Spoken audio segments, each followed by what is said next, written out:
क्या आप जानते हैं कि बेंजामिन नेतन्याहू कैसे अपने इजरायली वजीर आजम को मरवाने के बाद पावर में आया था? सेहूनियत का राग अलापने वाले नेतन्याहू से बाकी दुनिया के यहूदी भी नफरत क्यों करते हैं? क्या नेतन्याहू के ग्रेटर इजराइल प्रोजेक्ट में पाकिस्तान का सूबा बलूचिस्तान भी शामिल है? और हां, कई सालों से इजरायली वजीर आजम अपने गंदे कपड़ों को अमेरिका किस मकसद के लिए भिजवा रहा है? ये कहानी है उस शख्स की जिस पर जादूगर होने का इल्जाम लगाया जाता है। ये कहानी है उस शख्स की जो अमरीकी प्रेसिडेंट्स को अपनी जेब में रखता है और इंटरनेशनल लॉ तो समझो उसके घर की लौंडी है। और ये कहानी है इजराइल की तारीख में तवील अरसे तक वजीर आजम रहने वाले की और शायद आखिरी वजीर आजम की। ये 1948 का साल था। शदीद बीमार और ज़ईफुल उम्र कायदे आजम ने नई नवीली इजरायली रियासत के बारे में ये दो टोक ऐलान किया था। Israel is an illegitimate child of west, यानी इजराइल मगरिब का नाजायज बच्चा है। बानी पाकिस्तान ने जिस इजराइल को हरामी कहा, अगले बरस उसी इजराइल के दारुल हुकूमत तेल अवीव में एक बच्चा पैदा होता है जिसका नाम बेंजामिन नेतन्याहू रखा जाता है। वालिद सेहूनी तहरीक से जुड़ा हिस्टोरियन था जो पोलैंड से निकाले जाने के बाद पैगंबरों की सरजमीन यानी फलस्तीन आया। नेतन्याहू के बाप का मानना था कि इस अर्ज़ मुक़द्दस पर यहूदी कौम का हक है। इसी माहौल में उसने अपने तीनों बेटों की जहनसाजी की। यहां मैं एक दिलचस्प फैक्ट आपको बताता चलूं कि बेंजामिन को अरबी, उर्दू और इब्रानी में बिन्यामिन कहा जाता है, जो हज़रत याकूब के सबसे छोटे फर्जंद थे। हज़रत याकूब का लक़ब इजराइल था। सदियों पहले नेतन्याहू का बिन्यामिन कबीला यरूशलेम में आबाद था और कदीम बाइबल के मुताबिक पहले इजरायली बादशाह तालूत भी बिन्यामिन कबीले से थे। खैर, हम कहानी की जानिब बढ़ते हैं। 1967 में जब अरब मुल्कों ने इजराइल पर हमला किया तो अमेरिका में बैठे 18 साला नेतन्याहू ने अपनी ग्रेजुएशन अधूरी छोड़ दी और वो इजराइल आकर फौज में भर्ती हो गया। वो इजरायली फौज की सबसे खतरनाक कमांडो यूनिट का हिस्सा बना, जहां उसका भाई पहले से था। 70 की दहाई के आगाज में इजराइल आने वाले एक तैयारे को फलस्तीनियों ने हाईजैक कर लिया।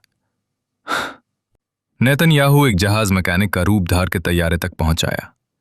उसने हाईजैकर्स को कायल किया कि तैयारे के हाइड्रोलिक सिस्टम में खराबी है और मैं मुरम्मत करने आया हूं। जैसे ही वो तैयारे के अंदर दाखिल हुआ, उसने फायरिंग शुरू कर दी। इस ऑपरेशन में बेंजामिन नेतन्याहू के हाथ में गोली लगी, मगर दिलचस्प बात यह है कि ये गोली दुश्मन की नहीं बल्कि उसके अपने साथी ने गलती से मार दी थी। जख्मी नेतन्याहू को बाहर लाया गया तो उसके भाई ने मजाक में कहा, मैंने कहा था ना, तुम्हें इस मिशन पर नहीं जाना चाहिए था। देखो क्या हालत हो गई तुम्हारी। उसके 4 साल बाद फलस्तीनी सरफरोशों ने एक और तैयारे के मुसाफिरों को यरगमाल बना लिया। ये लम्हा नेतन्याहू के लिए टर्निंग पॉइंट साबित हुआ। इजरायली कमांडोज अपने हमवतनों को बाजियाब कराने गए। इस ऑपरेशन के दौरान सिर्फ एक 23 साला इजरायली फौजी मारा गया जो नेतन्याहू का वही भाई यूनातान नेतन्याहू था। यूनातान की मौत पर नेतन्याहू ने खुद से वादा किया कि मैं अपने दुश्मन ही नहीं बल्कि उसके बच्चों तक को काट फेंकूंगा। कभी आपने सोचा कि ज़ायनिस्ट या सैहूनी सोच का हामिल बाकी यहूदियों से ज्यादा खतरनाक क्यों होता है? यहां पर मैं आपको आसान अल्फाज में यहूदी और सैहूनी में फर्क समझाता हूं।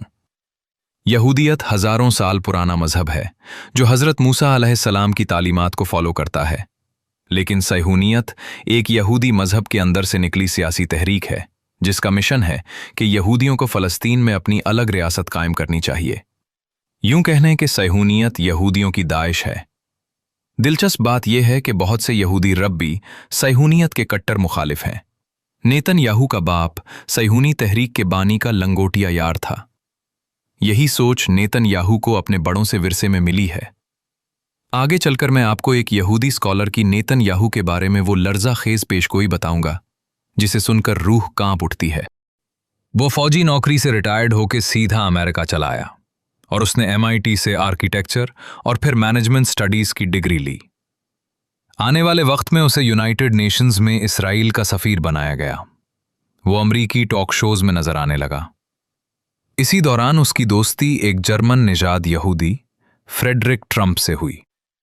जी हां, अमरीकी सदर डोनाल्ड ट्रंप का बाप फ्रेड ट्रंप।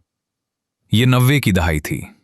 इसराइली वजीर आजम इसहाक राबीन ने फलस्तीनी सदर यासिर अराफात के साथ एक मुआहदे पर दस्तखत किए जिसके बाद ये 100% तय था कि एक अलग फलस्तीनी रियासत कायम हो जाती। लेकिन अमेरिका में बैठे नेतन्याहू को मिर्चें लगीं और वो अपने ही वजीर आजम के खिलाफ नफरत अंगेज तकरीरें करने लगा। फिर वो हुआ जो वो चाहता था। 1995 में एक इंतहा पसंद इसराइली ने इसहाक राबीन को कत्ल कर दिया।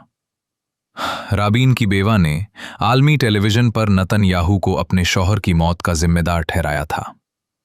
अगले बरस 46 साला बेंजामिन नेतन्याहू ने मैदान मारते हुए इसराइल के वजीर आजम का इलेक्शन जीत लिया। लेकिन हैरानी की बात तो ये थी कि नेतन्याहू जिस यासिर अराफात को बदतरीन विलन कहता था, उसी अराफात के साथ उसे हाथ मिलाने पड़े। वो कई बार इक़्तिदार से आउट होता और फिर इन होता रहा। 1999 में वो इलेक्शन हारा, मगर 10 साल बाद दोबारा पावर में आया। पिछली 4 दहाइयों में वो मजमूई तौर पर 16 साल प्राइम मिनिस्टर रहा। वो शायद पहला इस्राएली प्राइम मिनिस्टर है जिस पर करप्शन, लूटमार और बंदर बांट समेत कई संगीन मुकद्दमात चल रहे हैं, और साथ में उसकी वजारत उज़्मा भी। आज के दौर की खतरनाक तरीन एप्स्टीन फाइल्स में भी इसराइली वजीर आजम का नाम आया है। कई तज्जियाकार आज भी कहते हैं कि एप्स्टीन का मोसाद से ताल्लुक था। नेतन्याहू ग्रेटर इसराइल का हामी है और वो चाहता है कि ग्रेटर इसराइल की सरहदें दरियाए नील से दरियाए फरात तक फैली हों, और उसके लिए वो किसी भी हद तक जा सकता है। शुक्र है इसमें पाकिस्तान नहीं। लेकिन पाकिस्तान को तबाह बर्बाद करना नेतन्याहू के एजेंडे में जरूर शामिल है। दोस्तों, आपके जहनों में नेतन्याहू के बारे में एक बुजुर्ग यहूदी रब्बी की एक खतरनाक पेशगोई भी रहनी चाहिए। रब्बी कदूरी ने अपनी वफात से कबल कहा था, नेतन्याहू इसराइल का आखिरी वजीर आजम होगा जिसके बाद हमारा मसीहा आएगा। 74 साला नेतन्याहू आज मॉडर्न वर्ल्ड का सबसे मुतनाज़िया हेड ऑफ स्टेट है। सपोर्टर्स उसे मिस्टर सिक्योरिटी के नाम से पुकारते हैं कि ये वो मर्द का बच्चा है जिसकी वजह से इसराइल महफूज है। लेकिन 7 अक्टूबर 2023 को जब हमास ने इसराइल में घुसकर हमले किए थे, तो उस दिन नेतन्याहू का मिस्टर सिक्योरिटी वाला परसेप्शन बढ़ गया था। उसे आज के दौर का बदमुआश लीडर कहा जाए तो कुछ गलत ना होगा। यही नेतन्याहू था जिसने एक बार सदर ओबामा की ऐसी क्लास ली थी कि लोग कानों को हाथ लगाने लगे। एक बार कांग्रेस में तकरीर करते हुए उसने ईरान न्यूक्लियर डील को पुर्जे पुर्जे कर दिया था। उसने ट्रंप को मजबूर किया, जिसके बाद अमेरिका ने यरूशलेम को इसराइल का कैपिटल तस्लीम किया। 2023 में अक़वाम मुत्तहिदा में नेतन्याहू ने जो नक्शा दिखाया था, उसमें ना गज़ा था ना वेस्ट बैंक, सिर्फ इसराइल था। सख्तगीर नेतन्याहू की आयरन वॉल पॉलिसी के मुताबिक फ़लस्तीनियों से कोई समझौता नहीं हो सकता। वीडियो के आखिर में इसराइली वजीर आजम की चंद बोंगी हरकतें पेश खिदमत हैं। 2020 में वॉशिंगटन पोस्ट ने दावा किया था कि नेतन्याहू जब भी अमेरिका आता है तो अपने साथ सूटकेस में ढेरों गंदे कपड़े लाता है ताकि वो व्हाइट हाउस में मुफ्त धुल सके। इस पोस्ट के बाद लोगों ने उसे लॉन्ड्री किंग कहना शुरू किया। नेतन्याहू को इसराइल में जादूगर भी कहा जाता है। ईरानी मीडिया की जानिब से ये दावा सामने आ रहा है कि हमने आयतुल्लाह का बदला लेते हुए इसराइली वजीर आजम को जहन्नम वासिल कर दिया है। उसके एक और भाई के हलाक हो जाने की भी इत्तलात हैं। लेकिन सच क्या है और क्या झूठ है, ये आने वाले दिनों में पता चल जाएगा। उम्मीद है कि आपको हमारी वीडियो पसंद आएगी।